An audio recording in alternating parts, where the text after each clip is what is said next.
नमस्कार, मेरा नाम ज्ञानेश्वर है और आपने देखना शुरू किया है लाइव सिटीज। मेरे साथ बिहार के जाने माने पॉलिटिकल एनालिस्ट, साथ में एक बड़े शिक्षाविद भी, डॉक्टर संजय कुमार जी। संजय जी, आपका स्वागत है लाइव सिटीज पर। जी और नमस्कार। चर्चा हम करना चाहते हैं, जी नमस्कार। और चर्चा हम करना चाहते हैं के पाठक की। आजकल तो अखबार के पन्ने या मीडिया के जितने भी माध्यम हैं, वहां के पाठक ही मौजूद दिखाई पड़ रहे थे। शायद उनके विवाद भी और शायद उनकी उपलब्धियां भी। तो अब तो के पाठक जा रहे हैं केंद्रीय प्रतिनियुक्ति पर। नीतीश कुमार ने भी हरी झंडी दे दी। हम ये कह सकते हैं कि नीतीश कुमार, जिन्होंने पूरी आजादी दी थी के पाठक को, लेकिन के पाठक कुछ ऐसा कर रहे थे जिसमें वे गवर्नेंस को और अथॉरिटी को, दोनों को चैलेंज कर रहे थे। पिछले कई दिनों से नीतीश कुमार की फजीहत विधानसभा में हो रही थी स्कूलों की टाइमिंग को लेकर।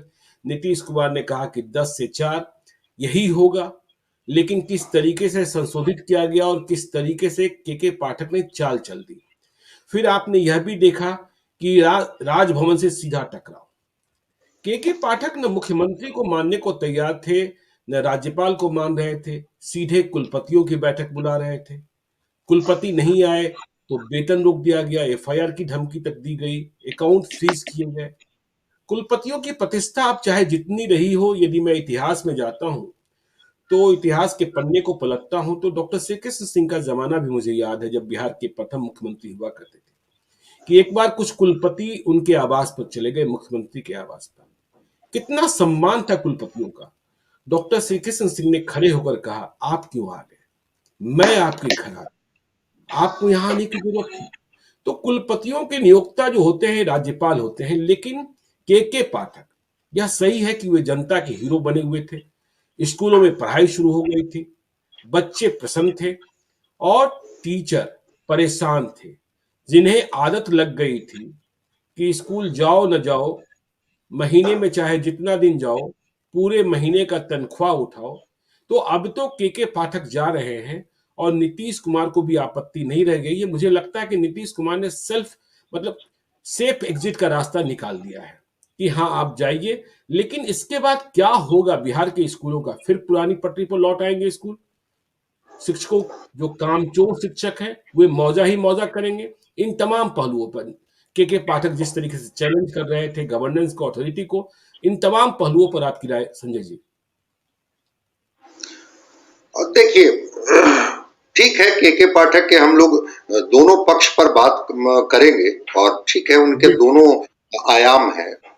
लेकिन 8 महीने का उनका कार्यकाल रहा शिक्षा विभाग में, हम्म। और 8 महीने में जो एक लक्ष्मण रेखा उन्होंने खींच दी, जो जी। शिक्षकों को दायित्व बोध करा दिया, हम उसको नहीं बांटेंगे कि कौन शिक्षक कमिटेड थे, डेडिकेटेड थे, ईमानदार थे, और कौन शिक्षक काम से भागते थे।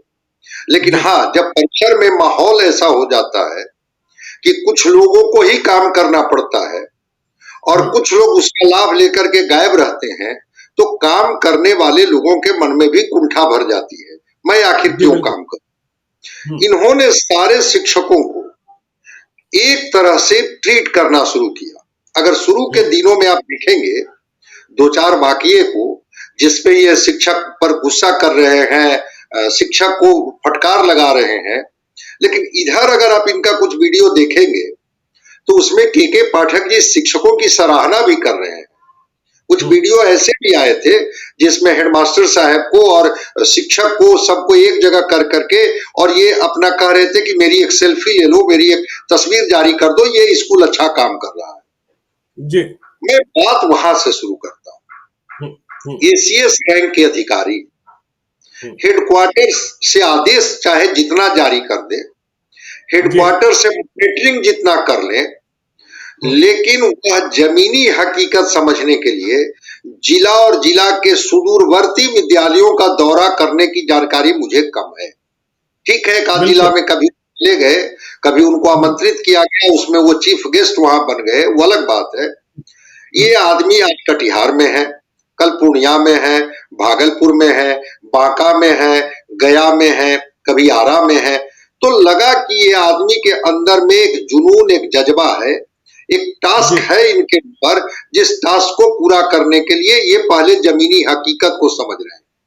हम्म। और जमीनी हकीकत को समझने के लिए जब स्कूल, मैंने तो देखा है कि कई स्कूलों में जो स्पोर्ट्स रूम कई वर्षों से बंद थे, उसको जी। इन्होंने खुलवाया और इन्होंने हम्म। कहा कि इसमें जो बच्चों के लिए खेल की सामग्री आती है, इसको खोलिए और बच्चों को दीजिए, वो जाकर के मैदान में खेलेंगे। जी। लेबोरेटरी में गए और कहे कि ये हम्म। प्रयोगशाला इन्हीं बच्चों के लिए है ना, आपकी हम्म। नियुक्ति तो इसी के लिए हुई है, जरा बच्चों को जी। ले जाइए लैब में, लेबोरेटरी में हम्म। करवाइए, लैब करवाइए। हम्म।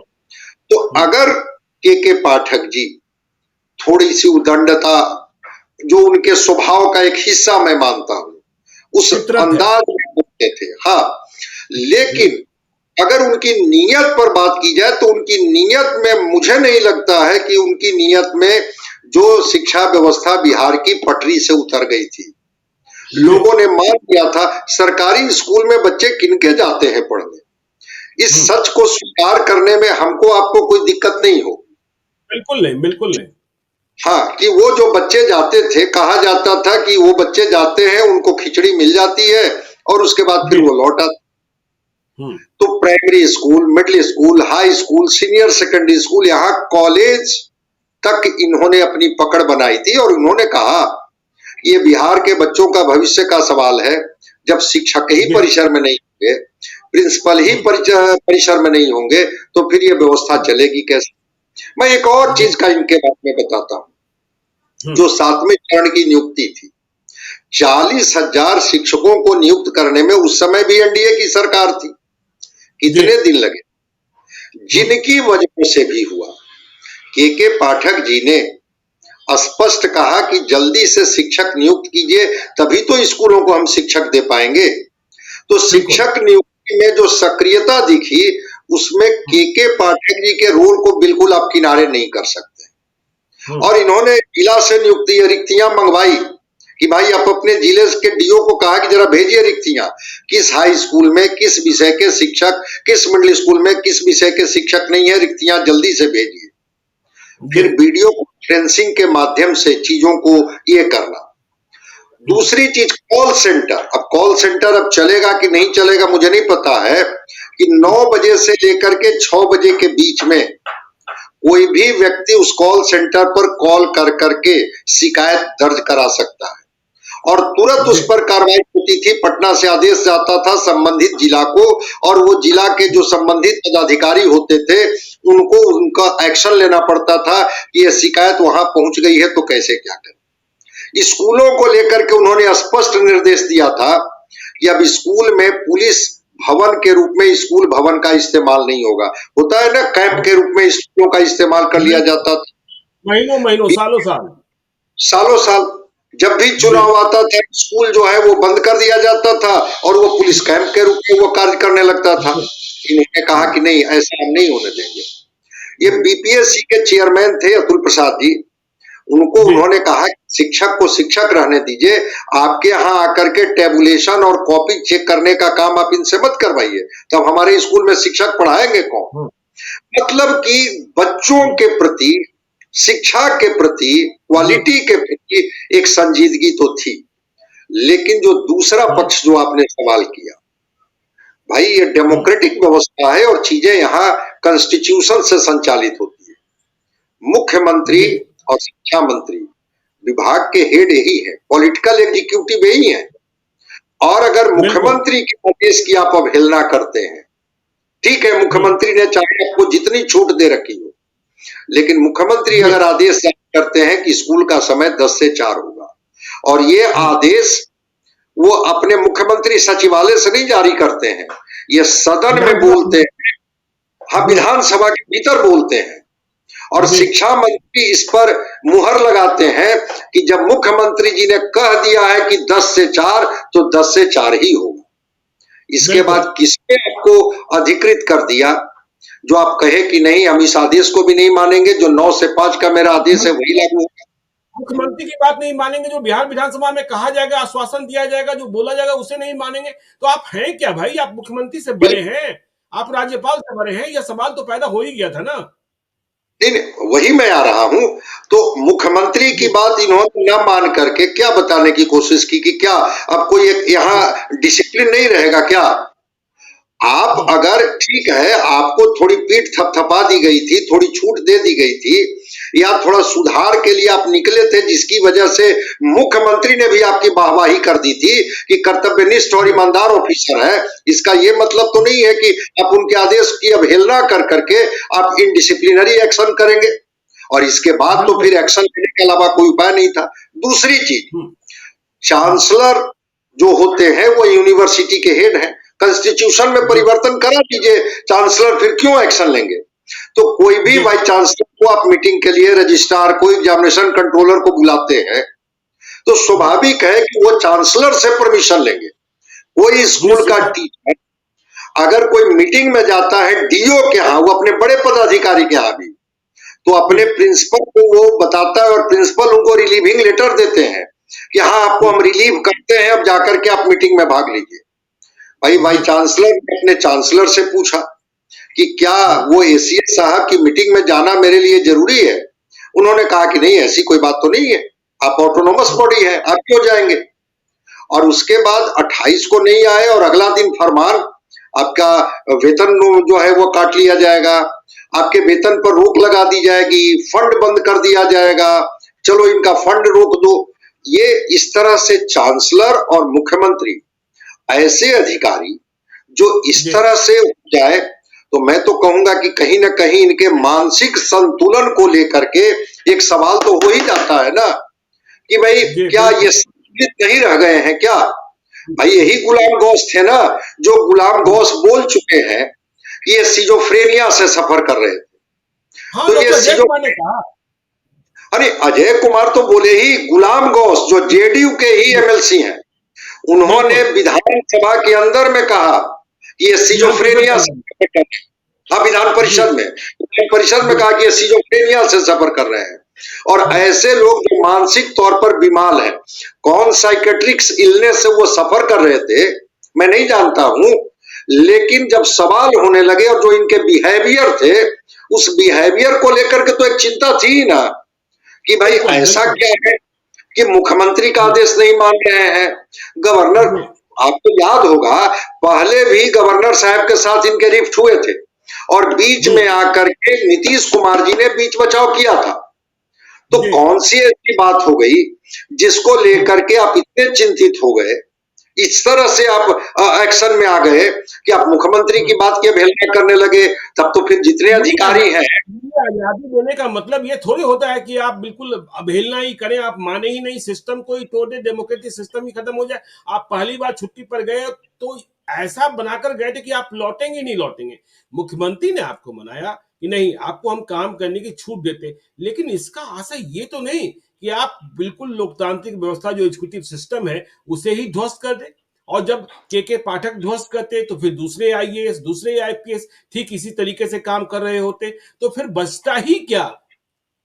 बिल्कुल सहमत है आपसे कि जी, भाई जब आप उस बात को ही नहीं मानेंगे, ये हुँ, पॉलिसी बनाने का अधिकार आपको किसने दे दिया? जी, पॉलिसी तो जब बनाएगी तो सरकार बनाएगी, सदन जी, बनाएगा, लेजिस्लेचर तो वो है ना। जी, अगर लेजिस्लेचर में बैठ करके और मुख्यमंत्री कह रहे हैं कि समय 10 से 4 होगा, हुँ, आप कौन होते हैं? तो एग्जीक्यूटिव बॉडी है, आपको जी, तो एग्जीक्यूट करना है। मुख्यमंत्री जी, जी टाइमिंग डिसाइड करेंगे या के पाठक जी टाइमिंग डिसाइड करेंगे? ये तो एक हुँ, सवाल है ना। तो हुँ, अगर मुख्यमंत्री जी ने टाइमिंग डिसाइड कर दिया, वहां पर सदन के पटल पर डिसाइड कर दिया, तो आप जी, कौन होते हैं? उस हुँ, पत्र पर जब ये दिल्ली जा रहे थे, तो उस पत्र पर तो इन्होंने हस्ताक्षर तक नहीं किया कि हाँ, जी, मुख्यमंत्री जी का आदेश आ गया है, चलो मैं इस हुँ, पत्र पर हस्ताक्षर कर देता हूं, अब यह टाइमिंग 10 से 4 होगा। तो ऐसे स्थिति में मैं समझता हूं कि आप चाहे जितने कर्मठ हो, जितने जी, ईमानदार हो, हुँ, लेकिन अगर आप संतुलित नहीं है, या हुँ, समझ नहीं आपके अंदर में है, या आप इस निर्णय पर आ गए हैं कि हमारे ऊपर कोई नहीं है, हम हर निर्णय लेने के लिए स्वतंत्र हैं, तब तो फिर निर्णय लेना होगा ना। और इसके पहले भी ये बिल्कुल, सेंट्रल डिपुटेशन में गए हैं, और सेंट्रल हुँ, डिपुटेशन में इनके साथ क्या हुआ है आपको भी पता होगा। इनको भेज दिया गया जी, था वहां जी, से, लौटा दिया गया जी, था इनको। जम्मू कश्मीर वाले मामले में कुछ बात हुई थी और इनको कहा गया था कि नहीं नहीं नहीं, और अभी भी मैं कह रहा हूं कि इनको एनओसी दिया गया है, सेंट्रल गवर्नमेंट इनको अभी एक्सेप्ट नहीं की है। एक्सेप्ट करेगी कि नहीं करेगी इस पर अभी डाउट है, चूंकि बिहार सरकार ने एनओसी दे करके अपना पिंड छुड़ा लिया कि भाई चलिए अब आप जब सुनने ही के लिए तैयार नहीं है तो हम आप काम मेरे साथ कैसे करेंगे। कोई भी अधिकारी, चीफ सेक्रेटरी रैंक का अधिकारी भी, अभी तो ये एसीएस ही है, चीफ सेक्रेटरी रैंक का भी अधिकारी अगर मुख्यमंत्री जी की नहीं सुनेंगे तो क्या हुआ, डेमोक्रेटिक सिस्टम का तो मजाक हो गया, फिर डेमोक्रेसी तो यहां नहीं रहेगी, फिर तो ऑटोक्रेसी हो जाएगी।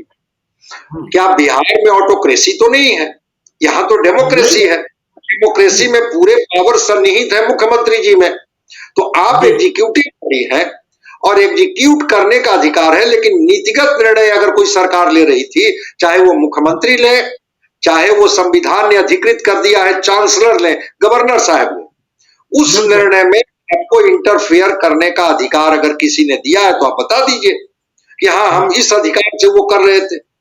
तो जब ये नहीं कर रहे थे तो लग रहा था कि अब चीजें, और आपको याद होगा मैं एक बड़ी इंटरेस्टिंग चीज बता रहा हूं कि इस बार का बजट सत्र है वो पक्ष क्या और विपक्ष क्या, सबके एजेंडे पर के पाठक थे कि क्या लोकतंत्र का मजाक है भाई।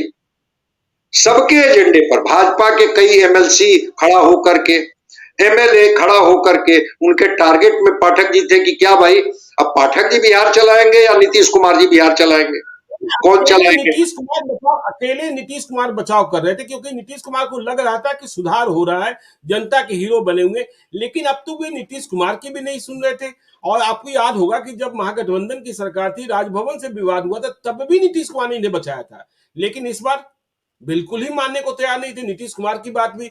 और दूसरी बात, ऐसी स्थिति हो गई थी उत्पन्न संजय जी की, देखिए अभी तो विजय कुमार चौधरी शिक्षा मंत्री हैं, नया शिक्षा मंत्री नियुक्त किया जाना है, जेडीयू के कोटे से होना है, कोई शिक्षा मंत्री बनने को तैयार नहीं था, जबकि लोग शिक्षा मंत्री बनने के लिए तरसते हैं। बड़ा विभाग है, पब्लिक इंटरेक्शन का विभाग है, लेकिन स्थिति और परिस्थिति। बिल्कुल सही आप बता रहे हैं कि शिक्षा मंत्री के लिए सुनते हैं कि कई लोगों को ऑफर दिया गया और उन्होंने कहा कि नहीं मुझे ये विभाग की जिम्मेवारी मत दीजिए, क्योंकि के पाठक जी जिस विभाग में भी रहे, जो इनके व्यवहार थे, जो इनके निर्णय लेने के तरीके थे, जो इनके एक्शन लेने के तरीके थे, इतने अव्यवहारिक थे। अब सोचिए तो कि रक्षाबंधन के दिन शिक्षकों को यही आदेश दिए थे ना कि भाई राखी नहीं बंधवा करके आप स्कूल में रहेंगे। कौन भाई बहन उस दिन स्कूल में होगा और कौन शिक्षक और उसकी बहन स्कूल में होगी, और कई शिक्षक आंसू उनके आंखों से निकल रहे थे और उपस्थित थे स्कूल में। सरकार ने बाद में निर्णय लिया छुट्टियों को कैलेंडर को लेकर के। तो नीतीश कुमार जी ने कोशिश तो की, लेकिन ये अपने व्यवहार को बदलने के लिए तैयार नहीं थे। ये कह रहे थे कि नहीं हम, तो आप एक अधिकारी हैं, हम समझते हैं कि 27 या 28 में इनका रिटायरमेंट होगा, 27 में ये रिटायर कर दें, 27 में, तो ये 24 में हम लोग बात कर रहे हैं मार्च में। क्या बिहार के पाठक के भरोसे चलेगा, या बिहार एक जो नीति बनाई हुई है, संविधान है जिसमें अलग अलग दायित्व है लोगों का और अलग अलग अधिकार है, उसके तहत चलेगा। और ठीक आपने कहा कि सैकड़ों ब्यूरोक्रेट्स हैं, तब तो कोई विभाग के किसी को बना दिया जाएगा, जिम्मेवारी दे दी जाएगी और फिर वो अपने तरीके से निर्णय लेने लगेंगे। के पाठक जी अपने इन्हीं निर्णयों को लेकर के बेवजह 8 महीने का कार्यकाल विवादों से भरा हुआ रहा। और जब इस से काम तो शानदार उन्होंने किया, कई काम उन्होंने शानदार किए। और देखिए जब शिक्षा मंत्री की बात हो रही है, यदि के पाठक चले जाते हैं तो इस बात की संभावनाएं अब अधिक हो गई है कि डॉक्टर अशोक चौधरी, जेडीयू के वरिष्ठ नेता, हुए बिहार के नए शिक्षा मंत्री हो सकते हैं। ये पॉलिटिकल सोर्सेज बता रहे हैं। लेकिन देखिए के पाठक का यह विवाद का पक्ष, और दूसरा पक्ष देखिए के पाठक के जाने से वे लोग मायूस होंगे जिन्हें बिहार में शिक्षा की व्यवस्था सुधरती हुई दिखाई पड़ रही थी, वे जनता के हीरो बने हुए थे, और वे लोग प्रसन्न होंगे। देखिए मेरे भी कई सगे संबंधी टीचर हैं, मुझे भी उनका हाल पता था कि के पाठक के आने के पहले वे स्कूल कितने दिन जाते थे। वे रोज हमसे पूछा करते थे जब खबरें होती थी के पाठक की विदाई कब हो रही है, क्योंकि के पाठक की विदाई होने का मतलब था। अब देखिए के पाठक के बदले किसको लाया जाता है, यह देखे जाने की बात होगी। और क्या हुए के पाठक की तरह, बिल्कुल आपने सही कहा कि किसी एससीएस को या किसी प्रिंसिपल सेक्रेटरी को यह नहीं देखा गया कि आज कटिहार में, कल जहानाबाद में, परसों पूर्णिया में वह लगातार स्कूलों का विजिट कर रहा है, ग्राउंड जीरो पर जा रहा है, बच्चों से बात कर रहा है, शिक्षकों से संवाद कर रहा है। तो ये के पाठक का स्टैमिना था कि वे, लेकिन जनता के हीरो बने हुए थे। और अब सवाल पैदा होगा कि के पाठक का विकल्प कौन होगा। के पाठक का जो विकल्प होगा वो मुख्यमंत्री की बात जरूर मानेगा, लेकिन क्या के पाठक ने जो राह दिखाई है सुधार का, और यह बहुत जरूरी भी है। आपने जो कहा कि देखिए आज सरकारी स्कूलों में बच्चे किसके पढ़ते हैं, मेरा जो होम हेल्पर है उसके बच्चे भी प्राइवेट स्कूल में पढ़ते हैं। मैंने कहा सरकारी स्कूल में दाखिला करा दे, उसने कहा कि नहीं, सरकारी स्कूल में दाखिला नहीं कराएंगे अपने बच्चों को। तो यह जो राह दिखाई है और स्कूलों की जो स्थिति सुधरी है, यदि इस पर आगे नहीं बढ़ा गया, उनके जो मनमानी फैसले हैं उनको छोड़ दीजिए, तब तो यही हुआ कि मौजा ही मौजा हो जाएगा। जैसे पहले था कि मास्टर साहब आए चाहे नहीं आए, हाजिरी बन गई, 10 बजे की घंटी है तो 2 बजे तक लापता है, सो रहे हैं, फल्ला कर रहे हैं। तो इस मौजा ही मौजा को रोका जाना, और के पाठक ने जो नियम बनाया, 10 से 4 का ही नियम हो मुख्यमंत्री नीतीश कुमार के अनुरूप, लेकिन उसे अक्षरशः पालन किया जाए, पढ़ाई तो हो। एक बहुत अच्छा सवाल है। देखिए, एक चर्चा है आनंद किशोर जी को लेकर के कि हो सकता है कि आनंद किशोर जी को ये जिम्मेवारी दी जाए, एसीएस की जिम्मेवारी। हाँ, और संदीप पौंडरिक की, 2 लोगों की चर्चा है। हालांकि आनंद किशोर जी कह रहे थे कि अभी तो हम मैट्रिक और इंटरमीडिएट की परीक्षा मेरे सामने है। चूंकि के पाठक जी जब इस तरह का व्यवहार करने लगे थे तो उनका विकल्प ढूंढा जाने लगा था कि भाई ठीक है, के पाठक जी अगर, चूंकि वो तो दे ही दिए थे आवेदन, तो अगर इनके आवेदन को हम लोग स्वीकृत करते हैं तो फिर वो जिम्मेवारी हम लोग किसको देंगे। लेकिन एक जो मौलिक सवाल आपने पूछा वो बड़ा सवाल पे दम है। अभी नई शिक्षा नीति दस्तक देने वाली है। आपने सारे हाई स्कूल को +2 में कन्वर्ट कर दिया है। इवन कॉलेज में, कंस्वेंट कॉलेज में भी टीचर जाने लगे थे, और जो एफिलिएटेड कॉलेजेस हैं जहां ग्रांट मिलता है, मैंने देखा कि वहां भी शिक्षक 10 बजे पहुंचने लगे थे, और कॉलेज इंस्पेक्टर जा करके कॉलेज में इंस्पेक्शन करने लगे थे। अगर सरकार एक काम केवल कर दे, सबसे इस बार का भी बजट में देखिए, सबसे बड़ा बजट जो है वो शिक्षा पर खर्च होता है। जी, शिक्षा का बजट है। और अब तो जो शिक्षक भी नियुक्त हुए हैं वो बजाते राज्यकर्मी का दर्जा लेकर के आए हैं। उनका जो वेतन स्केल है वो देख लीजिए, अच्छा वेतन स्केल है। लेकिन अगर वो काम नहीं करेंगे और काम कर करके अगर वो परिणाम में चीजों को नहीं बदलेंगे, जिसका की भय पैदा किया था के पाठक जी ने, वीसी लेने का क्या मतलब था। वो जो वीडियो कॉन्फ्रेंसिंग प्रिंसिपल के साथ वो जुड़ते थे, वो दिन भर का फीडबैक लेते थे कि बताइए आज आपके स्कूल में कितने टीचर एब्सेंट रहे, आपकी कक्षाएं ठीक से संचालित हुई कि नहीं हुई। और आप तो, आप भी ग्राउंड रिपोर्टिंग करते हैं। मैं तो बता रहा हूं कि जिस बेंच पर क्लास में एक बच्चा बैठा हुआ होता था, पूरे क्लास में 8 बच्चे बैठे हुए होते थे, कक्षाएं भरी जाने लगी थी। और उन्होंने कहा कि अगर कोई बच्चे स्कूल नहीं आते हैं, वो केवल साइकिल और ड्रेस के लिए एडमिशन कराए हुए होते हैं, उनका नाम काट करके हटाइए। अगर वो बच्चे लगातार स्कूल नहीं आ रहे हैं 2-3 महीने तक, तो उनका नाम रजिस्टर से काट दिया जाना चाहिए। और इस डर से ड्रॉप आउट रेशियो घट गया था। रह गई बात, मुझे नहीं लगता है निकट भविष्य में, ठीक है के पाठक जी अपने स्वभाव, अपने व्यवहार और शायद अपने अधिकार को नहीं समझ पाए, जिसकी वजह से मुख्यमंत्री जी को भी इनको किनारे करना पड़ा। लेकिन के पाठक जी ने, जो मैंने शुरू में कहा, एक लक्ष्मण रेखा खींच दी, और उस लक्ष्मण रेखा में जो फिर एक बार चीजों को पटरी पर लाई, स्कूलों में शिक्षक जाने लगे, पढ़ाई होने लगी। भाई सोचिए ना, दक्षता क्लास शुरू करवाई इन्होंने कि ठीक है, मजबूत बच्चे, अच्छे बच्चे तो आपके क्लास में चीजों को पढ़ लेंगे, ऑब्जर्व कर लेंगे। कमजोर बच्चे जरा 4 से 5 रोटेशन वाइज शिक्षकों को जिम्मेवारी दीजिए और 1 घंटा वो पढ़ा देंगे। 9th और 11th के लिए उन्होंने कहा कि विशेष कक्षाएं चला दीजिए, और उसके लिए उन्होंने कहा कि इसकी जिम्मेवारी दे दीजिए। अगर आपके राज्य का भाई हम लोग तो कहते हैं ना, कहते हैं तो पीड़ा में कहते हैं कि ये राज्य बिल्कुल। मजदूर की फैक्ट्री बन करके रह गई है। लेकिन आपको याद होगा कि उस सरकारी स्कूल में हम भी पढ़े थे और आप भी पढ़े थे। क्या जी, बिल्कुल। सरकारी स्कूल में पढ़ने वाले हम लोग फैक्ट्री बने हुए थे मजदूर का? इसी बिहार के लड़के ना नहीं, सिविल सर्विस क्वालिफाई करते थे। जी, आपको याद होगा ज्ञानेश्वर भाई कि पटना यूनिवर्सिटी का मिंटो छात्रावास का कितना लड़का होता था जो सिविल सर्विसेज नहीं करता था। मिंटो जैक्सन, क्या क्या इतिहास है, क्या गरिमा है। क्या, और उसी गांव गरीब खेत खलिहान के बच्चे आते थे, उसी सरकारी बिल्कुल। स्कूल से पढ़ के आते थे। वही जी, मास्टर साहब ने उसको ज्योग्राफी और मैथ और फिजिक्स और हिस्ट्री और साहित्य पढ़ा करके भेजते थे, चाहे वो पटना कॉलेज में आए चाहे साइंस कॉलेज में आए। और वो जी। बच्चे ही ने क्वालिफाई करते थे। कहां उस समय पब्लिक स्कूल से लोग आते थे? तो जो नहीं, शिक्षक देखिए होते संजय जी, देशव्यापी सरकारी स्कूलों की स्थिति सुधारने के लिए कोशिशें, और आज भी कई प्रदेश हैं जहां सरकारी स्कूलों की स्थिति बहुत अच्छी है। देखिए अरविंद केजरीवाल ने क्या किया, क्या नहीं किया, लेकिन दिल्ली में सरकारी स्कूलों की स्थिति सुधारी गई। आज वे प्राइवेट स्कूलों की तुलना में खड़े हो गए हैं। प्राइवेट स्कूल से नाम कटवा कर जिनके जिनकी आमदनी कम है, हुए अपने बच्चों को सरकारी स्कूलों में दाखिला करा रहे हैं। देखिए मैं अभी तमिलनाडु की कहानी सुन रहा था।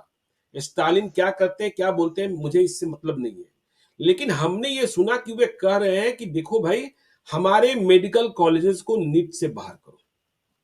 हमारे जो मेडिकल कॉलेजेस हैं, वहां बाहर से ज्यादा बच्चे पढ़ने को आ रहे हैं।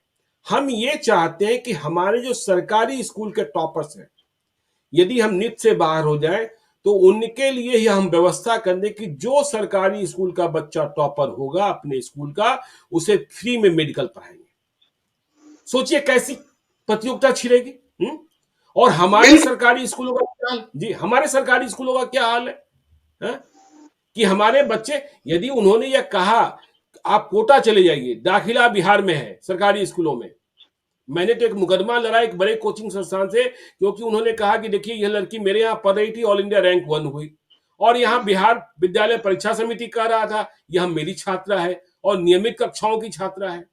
तो सरकारी स्कूलों की स्थिति सुधरती हुई एक भविष्य दिख रहा था कि 2 4 5 साल में हम भी दिल्ली और क्या तमिलनाडु, कर्नाटक और तेलंगाना की तरह खड़े हो जाएंगे। लेकिन अब कौन आएगा यह देखने की बात होगी संजय जी, यह बड़ा चैलेंज है। नहीं, बिल्कुल आपने जो उदाहरण बताया, मैं तो जी। बता रहा हूं कि नीतीश कुमार जी का ये क्रेडिट जाता है कि 2005 के पहले जो भवन थे स्कूल के वो गिर गए थे। इस जी। सच्चाई को भी हम लोगों ने देखा है। नीतीश कुमार ने स्कूल को भवन तो दिया था, स्कूल में फर्नीचर भी दिया था, लाइब्रेरी में किताबें भी जी। दी थी और लेबोरेटरी में लैब का सामान भी दिया था। लेकिन शिक्षकों का अभाव था और क्वालिटी पर हमेशा सवाल उठ रहा था कि क्वालिटी जी। एजुकेशन सरकारी विद्यालय नहीं दे पाते हैं, कॉलेज नहीं दे पाते हैं। इन्होंने क्वालिटी की बात की थी के पाठक ने। इन्होंने कहा कि इतना जी। बड़ा परिसर, इतना सुंदर भवन, हमारे पास साधन संसाधन सब है, शिक्षक की नियुक्ति कीजिए, वहां शिक्षकों को भेजिए और भेज कर करके और क्वालिटी एजुकेशन की बात उन्होंने करना शुरू कर दी थी कि आउटपुट हमको दीजिए। हेडमास्टर साहब से उन्होंने आउटपुट की बात करने लगी थी। ठीक बात है, यहाँ का ही टीचर, वही टीचर जो कोचिंग इंस्टीट्यूट में पढ़ाते हैं, उनकी मेधा कहां से धारदार हो जाती है, और जब कॉलेज में जाते हैं और स्कूल में जाते हैं तो उनकी मेधा कैसे कम हो जाती है? शिक्षक तो वही है। तो जी। मतलब कि स्कूल को आप कहीं ना कहीं टेकन फॉर ग्रांटेड ले रहे हैं, कोई दबिश नहीं है। और एक बड़ा प्रयोग इन्होंने और किया था, इन्होंने जी। कहा था कि 9 तक कोई कोचिंग क्लासेस नहीं चलेगा, कोई कोचिंग इंस्टीट्यूट नहीं चलेगा। जी। भाई शिक्षक पढ़ाए ठीक से, बच्चे सेल्फ स्टडी करें, और अगर लगता है कि उनको एक्स्ट्रा क्लासेस की जरूरत है तो एक्स्ट्रा क्लासेज आप दीजिए। एक बात तो है बिल्कुल। कि कड़वा चाहे जितना भी तीता हो, असर तो करता ही है ना। दवा तो कभी जी। कभी कड़वी खिलानी पड़ती है। तो कड़वी दवा दे रहे थे और कड़वी दवा का असर भी दिख रहा था। जी। रह गई बात के पाठक ऊपर चाहे जितने विवादों में घिरे रहे, लेकिन जिस तमिलनाडु की बात करते हैं, जिस दिल्ली मॉडल की हम लोग बात कर रहे हैं अरविंद केजरीवाल का, कहीं ना कहीं हम लोगों के मन में भी तो ये भाव रहता ही है ना कि हमारे बिल्कुल। स्कूलों में भी उसी तरह की गुणवत्ता हो, उसी तरह और का हम परिणाम आए। हम लोगों ने तो जिया है ना संजय जी, हम लोगों ने तो जिया, उन्हीं सरकारी स्कूलों की देन हम लोग हैं। जी, जी। बिल्कुल, और बिल्कुल, बिल्कुल। मैं जी, तो बता रहा हूँ कि जी, हमारे क्लास में जो ज्योग्राफी के टीचर आते थे, जी, मैप पीछे टंगा हुआ होता था और उनकी छड़ी बिल्कुल। जाती थी और वो हम लोगों की तरफ देखते रहते थे कि देखो ये जी, इटली है और अब हम लोग ऑस्ट्रेलिया के घास के मैदान में आते हैं। ये ज्योग्राफी जी, मैं तो सरकारी स्कूल के शिक्षक से सीखा हूँ। फिजिक्स मैं जी, उन्हीं से सीखा हूँ। मैंने उन्हीं से हिस्ट्री और साहित्य सीखी है। उनकी गुणवत्ता पर कहाँ कोई सवाल था भाई। लेकिन जी, वर्क कल्चर बिगड़ गया था। ज्ञानेश्वर भाई, इस बिल्कुल। सच को हमको स्वीकार करना होगा कि डेमोक्रेटिक सिस्टम को तोड़ दिया। जी, वर्क कल्चर यहाँ बर्बाद हो गया था।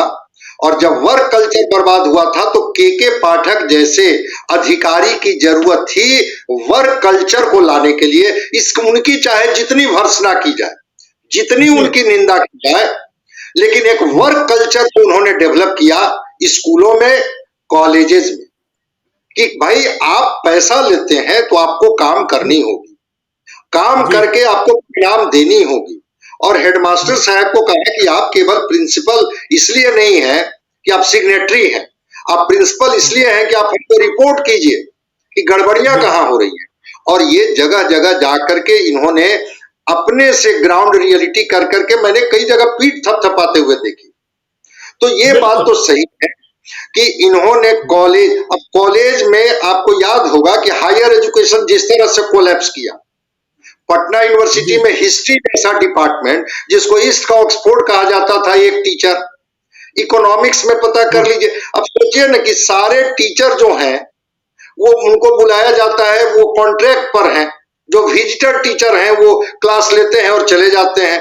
कौन सा आप जी, शिक्षा में सुधार ला देंगे।